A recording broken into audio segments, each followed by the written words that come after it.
nukuba twarakoronejwe n'agahugu gato nk'u Rwanda, ndetse ako gahugu kagatema u Rwanda kakarucamo ibice kugira ngo rungane nkako.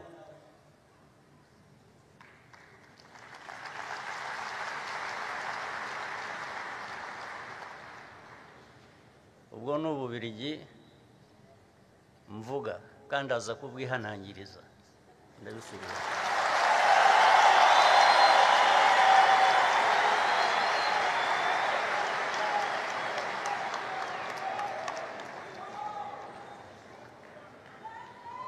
Ububiligi bwishe u Rwanda bukica Abanyarwanda amateka aya yose arenze 30 gusa, imyaka 30 gusa, rukajya rutugarukaho rukongera abasigaye rukongera rukabica.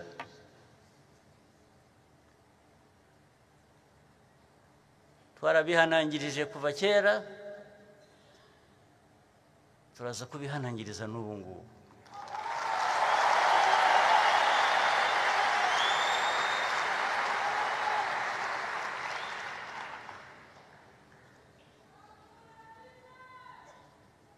Iyi ntambara ya Kongo, abantu bagiye bakagira iy'u Rwanda. Ntabwo iyi ntambara ari iy'u Rwanda, ntabwo ari u Rwanda rwayitangiye, ahubwo icyo abayitangiye bashakaga nicyo turwana nacyo.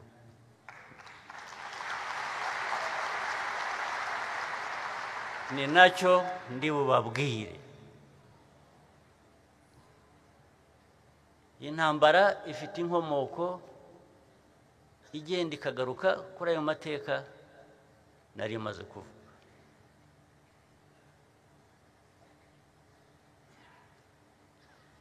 Abantu bitwa Abanyarwanda bamwe bagiye bisanga hakurya y'imipaka tuzi ubu ngubu y'u Rwanda. Ntabwo ari u Rwanda rwabatwayeyo, ntabwo ari Abanyarwanda batwaye, ntabwo ari u Rwanda rwatwaye Abanyarwanda muri za Gisoro muri Uganda, ahantu bitwa Gisoro hano. Ntabwo ari u Rwanda rwatwaye Abanyarwanda muri za Masisi, muri za Rucuro na Heha. Ntabwo ari u Rwanda rwabajyanyeyo.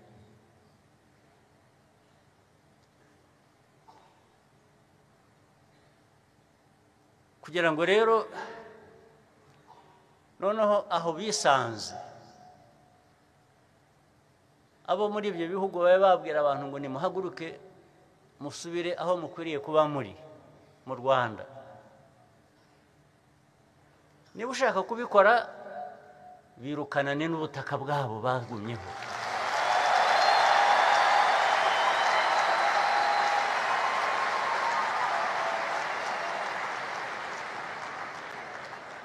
Ariko niba ukoresha ukuri cyangwa niba ushaka amahoro nkawe nk'uko abantu bose bayashaka, ugomba guha abantu uburenganzira bwabo. Byanze bikunze, iyo utabubahaye abantu, udahaye abantu uburenganzira bwabo, baraburwanira. Ni wa muriro navugaga.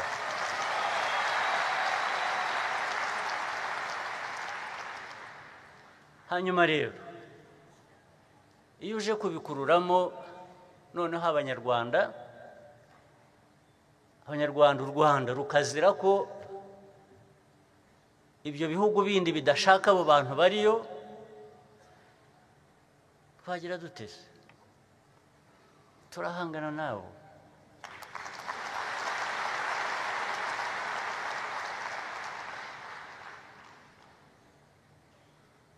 Iyo udafite n'amikoro nk'uko na yacu n'ubundi afite ahagarukira, ukoresha umutima utagira aho ugarukira, ubushake butagira aho bugarukira, na bike mu mikoro ufite.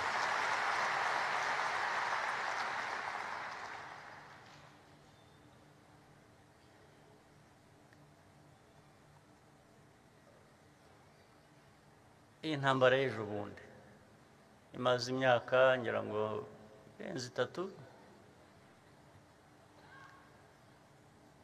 ntabwo yavuye mu Rwanda na busa. Ibyo naye babwiye ntabwo nirwa mbitindaho sinirwa mbisubiramo, ariko ziriya ntera hamwe mwumva buri munsi mubona buri munsi n'ejo bundi hari zo twahawe n'abarwana mu burasirazuba bwo muri Kongo. Mwarabonye kuri za television, abandi mwarabonye n'amaso yanyu. Abo bantu bisha abantu hano, uwitwa ninde ni Gakwerere,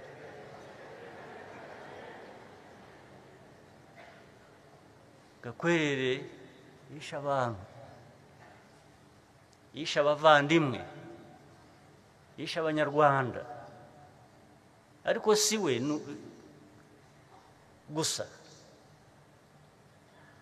nuko ari we wafashwe ejo bundi. Abandi baguye ku rugamba. Abo bantu byaragiye biba kuvuga ngo iyo uvuze FDLR, iyo uvuze interahamwe bakavuga ngo ariko abo ngabo ngo kumuvuga ngo ni bangahe, ushaka ko baba bangahe kugira ngo babe ikibazo?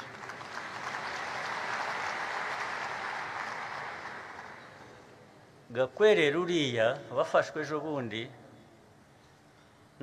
yari kumwe, bamwe bataye ubuzima bwabo, abandi bakiri mu mashyamba. Wamubaramo abantu benshi kuko ni ideology ya genocide yo kwica. Ndetse bagiye hariya bagakuririza n'ubuyobozi bumwe bwo muri Kongo bukabashyigikira, bukayiririmba, bukabigisha no ku maradiyo, bakica abantu ku manywa y'ihangwe ku mugaragaro. Mwarabibonye aho zagoma n'ahandi hose, bisha abantu ku manywa y'ihangwe. Ariko bajya kuvuga ngo ariko ngo aba bandi bajya bavuga ngo bemera human rights, biraho ntazi ibyo aribyo. Bemera human rights zabamwe, ariko iz'abandi bakwiriye gupfa. Ukabona ko wanshyira muri abo ngabo nkabyemera?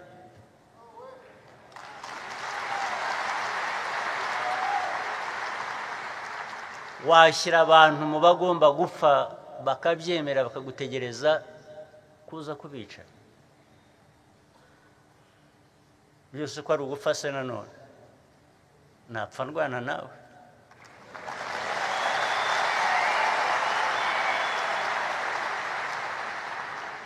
Ntabwo wansanga ndaho gusa ngo ntegereje kuri buza kunyica, ndakwica nanjye.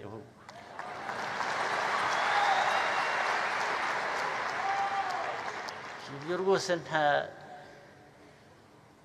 icyo nicyo kisubira kwerekana abantu bose bikiremwa ni bamwe, nta muntu uruta undi.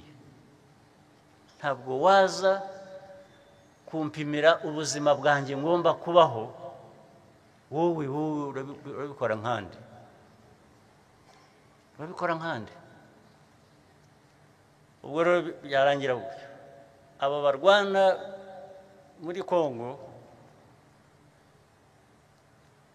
batotejwe kuva ryari, ndetse buriya abantu nuko birengagiza amasezerano yabaye mu myaka iyi ntambara ibaye ejo bundi mu 2022 byari byabaye no mu 2012. Imyaka 10 hagati itarashira intambara zongera zabaye. Ariko ari icyo gihe cya 2012 na mbere yaho, aba bantu bagiye bumvikana na za leta zari ziriho bagera kuri byinshi barumvikana nta na kimwe kigeze gishyira mu bikorwa ariko ubwo kumvikana ni ukuvuga ko bemeraga ko aba bantu bafite ukuri kwabo bagomba guhabwa ariko ejo bundi biraza birivanga bijyamo ya ideology navugaga bijyamo leta ya Kongo noneho bijyamo n'abandi banyafurika uko bateye sinkuzi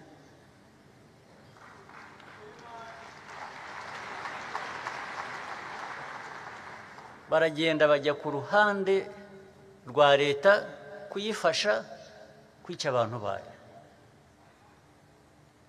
bajya ku ruhande gufasha interahamwe kongera kwiyubaka buri interahamwe kuba zihari kuva muri 1994 kugeza n'ejo bundi ntimwibwira ngo ni ibyapfuye kuba gusa hari abandi babiri inyuma nk'abari babiri inyuma na mbere hose zijya kwica abantu hano mu Rwanda zijya kwica abantu hano mu Rwanda zari zifite abazishyigikiye ni nabo bazireze bakazirera bakaziherekeza zigakomeza kuba zikiriho n'uyu munsi ibihumbi bingahe by'ingabo za Loni Loni yabaye no mu Rwanda no mu na kera nabumva bayiririmbana aho natangiye kumvira nkivuka maze kuvuka numvaga bavuga Loni mu Rwanda n'ubu biracyari mu Rwanda racyari muri Kongo nuko guherekeza abo bica abantu muri twe kugira ngo tugume tudapfuye tudakize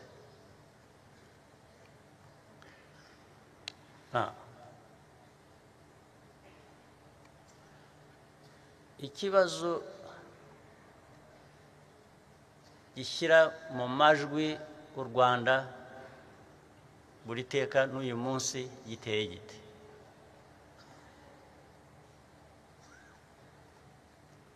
ndahera hahandi nababwiye Gakwerere wazanywe ku manywa n'abandi bari kumwe amaze imyaka ingahe hafi 30 nyine cyangwa se 30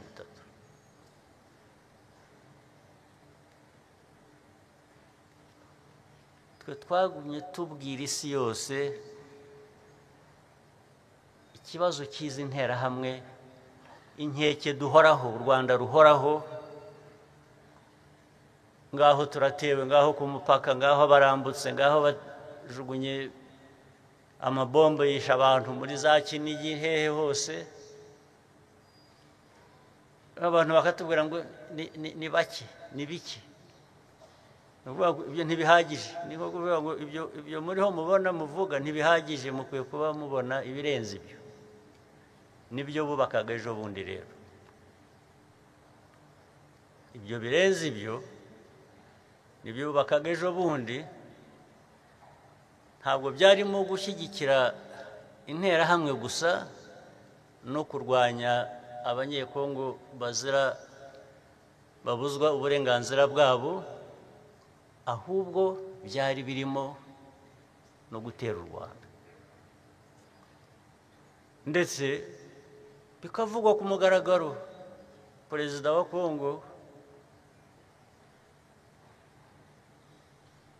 akabivuga ku mugaragaro akavuga ko ashaka gutera u Rwanda azaruhindura uko ashatse akabivuga uyu munsi hashira igihe akabibara ko batamwumvise akabisubiramo ejo akabisubiramo bwa gatatu abantu rero nko kuvuga ngo ariko se ubundi yabishobora cyangwa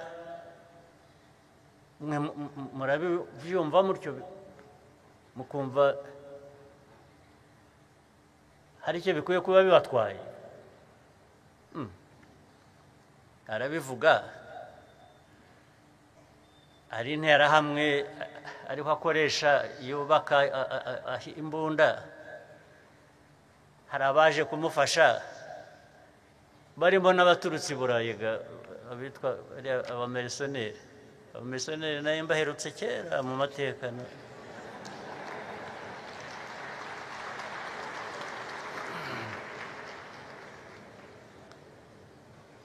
Barabazanye, mwarababonye nabo banza baranyuze hano mu Rwanda, ariko nta babarenganya, nta nubwo bazi geography, ntabwo bazi ko aka karere gateye, n'amateka ntibayazi, baba barabazanye gusa ngo bajye kurwana. Abasenere bavuye i Burayi baza kurwana n'abirabura, ubu babasanga hano bakamenya gutoranya abantu ngo uyu ni iki, uyu ni iki. Abo babohereje ubundi batubwira ko mu mategeko mpuzamahanga ubundi abamarisioneri bafite icyo bivuze, ntabwo bemewe. Ariko muri aka karere kubera ko barwanya u Rwanda cyangwa bafasha interahamwe, icyo gihe baremewe, niko baje. Ariko na mbere y'intambara no mu ntambara ntabwo tutigeze tubwira abantu ko ibi bizavamo ibibazo, biduteye ibibazo, kandi tutazabyemera, tuzakora ibishoboka byose tukabirwanya.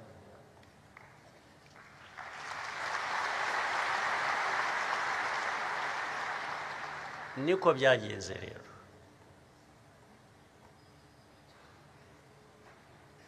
Ubu ibyo ubona birirwa baturega muzi mu Kinyarwanda gukoronga, murabizi, birirwa badukoronga. Gukoronga ni ugutukana.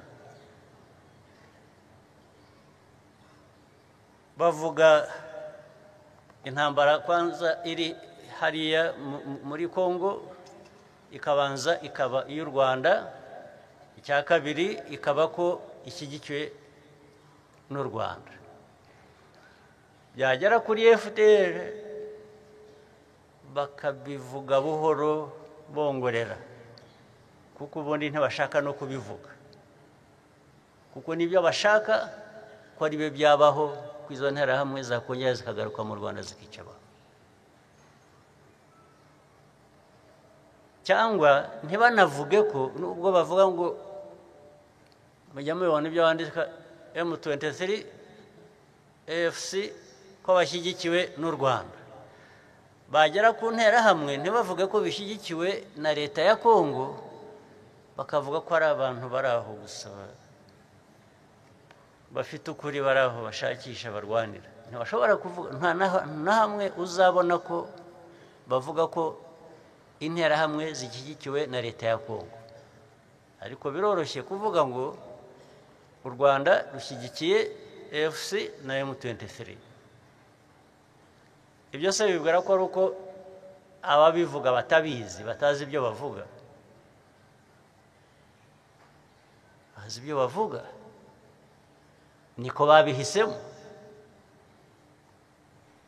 Nuko u Rwanda bagomba kurushyira mu kibazo ndetse bakaruhana uko babishaka. Barangiza rero bikajyamo babandi abadukoroneje u Rwanda n'u Burundi na Kongo. Barabanje bashyira hamwe ibyo bihugu byombi bindi, ndetse ngo nabyo birwanye u Rwanda. Ariko ibyo biragenda bigira uruhande bisobanuka.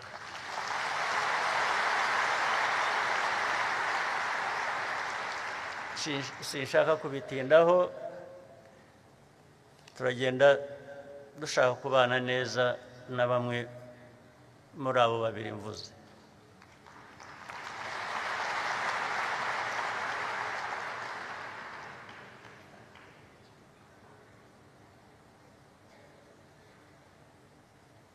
byarangiza rero Ububiligi bwakoroneje ibyo bihugu bitatu ngira ngo ni nabwo ni nazo koloni gusa zakoronijwe n'Ababiligi eshatu bakagenda bakajya i Kinshasa bagatunga urutoki u Rwanda bakavuga ko baza kurufatira ibihano kandi bagiye kubwira isi yose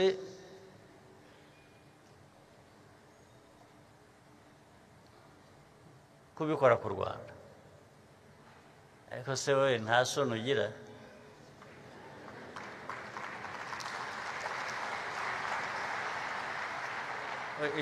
isoni aho zikwiye gutangirira guhamagarira isi yose guteranira ku Rwanda koko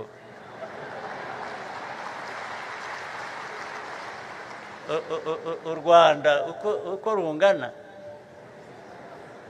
u Rwanda twebwe twicaye aha tugateranirwaho n'isi yose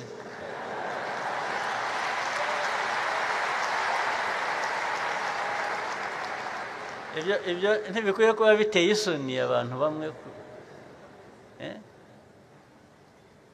baturetse ko turi aho twirwanaho twirwariza dushaka kubaho dushaka kubaho uko dushaka kubaho baduhaye amahoro baduhaye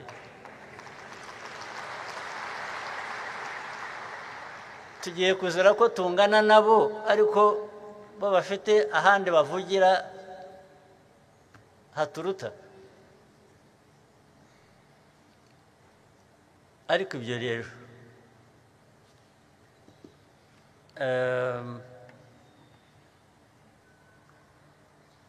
ariko byahereye na kera ntimugire ngo ni n'ibi by'iyi ntambara gusa baduhereye kera baduhereye kera na mbere yaho y'intambara cyangwa igitangira bigahora ndetse tukabiyama tukabirengagiza tukareba hirya barabanza banga ambasada wacu twabohereje ngo ntibamushaka kavuga ngo hari ukuntu ashobora kuba atarakoreye neza Kongo ibyo tugiye kubizira akongera mu kanya bati ntabwo tubemerera ko mugira mutya ariko tukabaza ariko mu babandi mwadushinzwe nande abanyarwanda ko mwemera Imana koko yashinze u Rwanda aba bantu mureba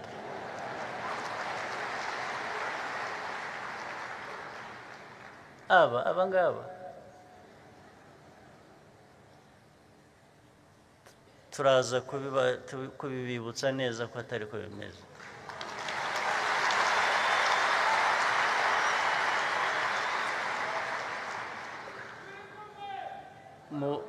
mu buryo bwacu butari bwinshi cyane turaza guhangana nabo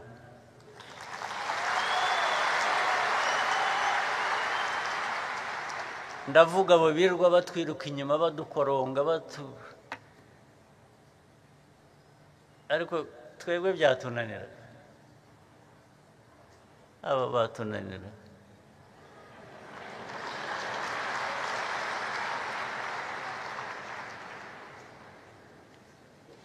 hari ibintu byacu bimwe baza kugomba kwigomwa bakaduha amahoro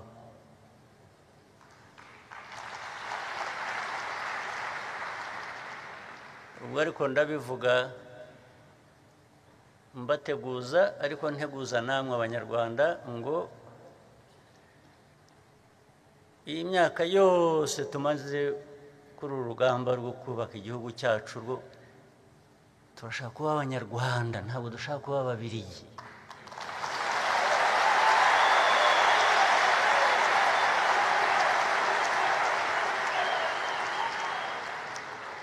uwo bitarajyamo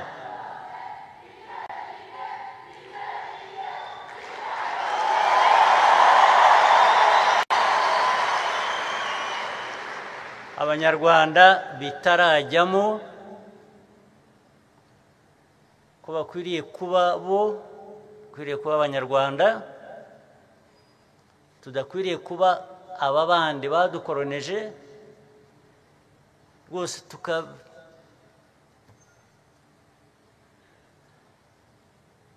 tukabiyuhagira bakatuva ku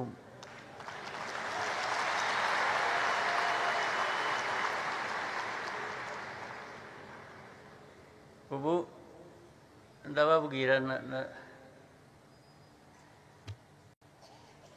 nta kantu ndi busige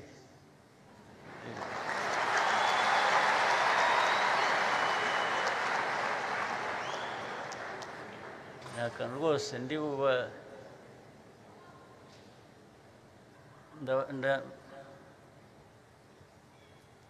ariko kandi niyo nzira turimo yo kuba twebwe ntabwo twaba abandi dukwiye kuba abandi dukwiye kuba twe tukabana n'abantu tugahana amahoro tukikora ibyo tugomba gukora biduteza imbere akaba ariyo dushyira imbere yacu rwose niko mbyumva sinzi niba hari undi ubyumva ukundi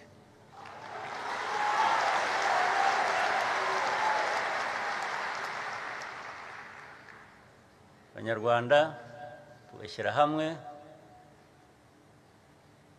tukumva inzira yacu turimo itwubaka ibitekerezo bitandukanye bikajya hamwe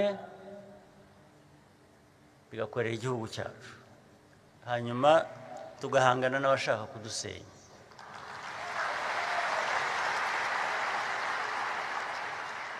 kandi ndagira ngo mbabwire ko biravuna kuba wowe kuba uko ushaka kuba wowe biravuna ni nko kubohora iki gihugu byavunnye abantu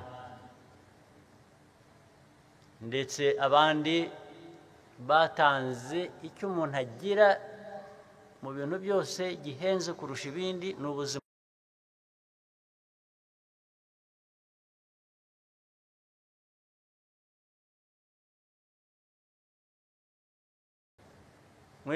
twebwe abanyarwanda twitegure gufunga mukanda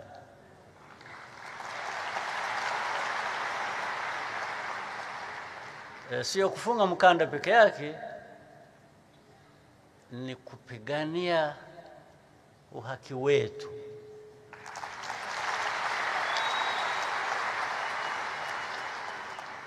lazima tupiganie uhaki wetu tuna haki ya kupigania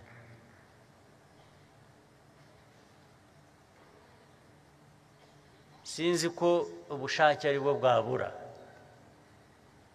rwose ntibikatubemo so ibingibi baraho bavuze induru hirya baratugera barya baragera barya sanctions we do this ubu buracya twapfuye kubera sanctions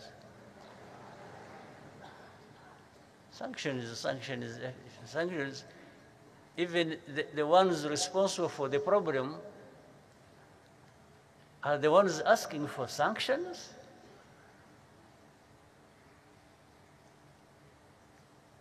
In fact, there are those you ask, what do you think are the reasons for these sanctions? You know what? I don't know. But the Belgians told us there is something. I mean,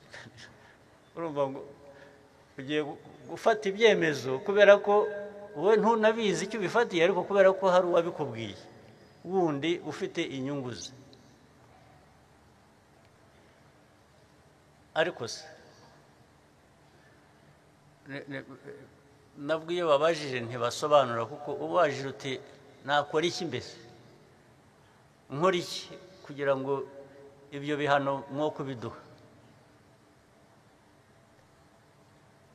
ntabwo baguha igisubizo cyuzuye kuko ntibakubwira ngo irengagiza interahamwe uziveho zakwiciye abawe ariko zihorere ejo zizanagutere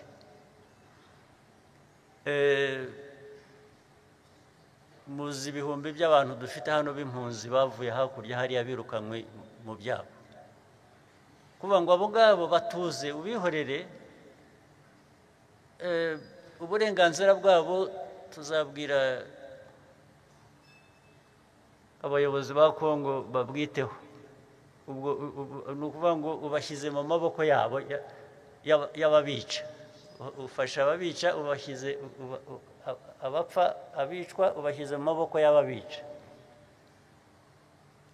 byose bibaho iyi si turimo iri mu kinyejana cya kangahe kuko bisa nkaho byasubiye mu kinyejana kindi twahisemo cyarangiye rero abanyarwanda icyo nashaka kuvugana namwe nagira ngo mbabwire uko ibintu bimeze gutyo bimeze uko mubyumva buri wese arivugira arikorera ibyo ashaka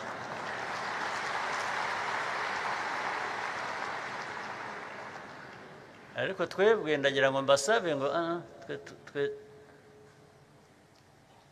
dukomeze inzira yo kwikorera ntawe dushotora ntawe twanduranya ntawe dushaka kwanduranyaho ariko iyo umuntu ashaka kukwica ubigenza ute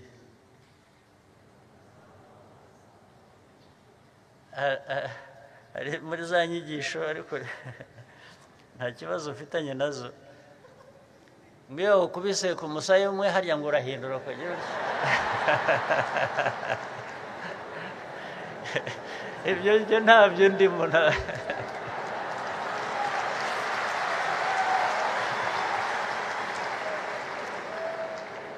mumbabarire mu nyumve nta n'uwo mbisabye ngo ariko abigira rwose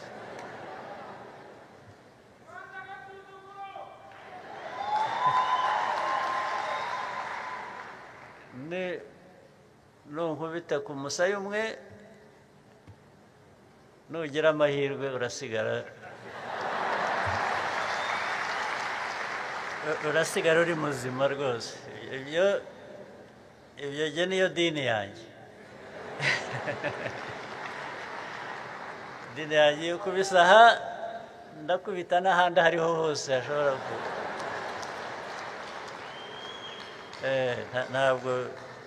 ntabwo muri ibi bibazo turimo iyo mikino cyangwa iyo myumvire ariko ikibanze ni uko rwose twakomeza inzira turimo yo kubaka igihugu cyacu kubaka ubumwe bwacu imbaraga zacu no kubana neza n'abandi ari abaturanyi hari n'abandi bakure turifuza kubana neza nabo ariko bagomba kuduha amahoro twifuza dukeneye nk'uko natwe twakora ibyumvikana bizima kuri bo ariko ibi bintu ngira ngo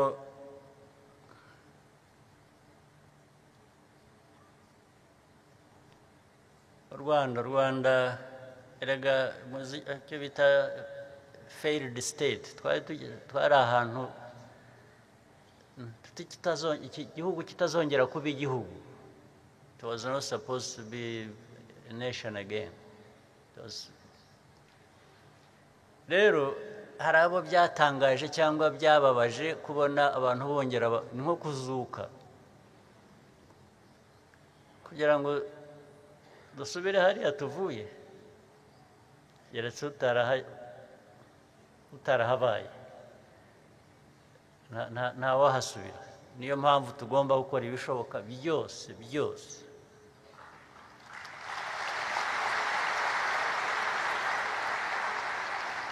kugira ngo tutazahasubira dukomeze inzira iduteza imbere nubwo haba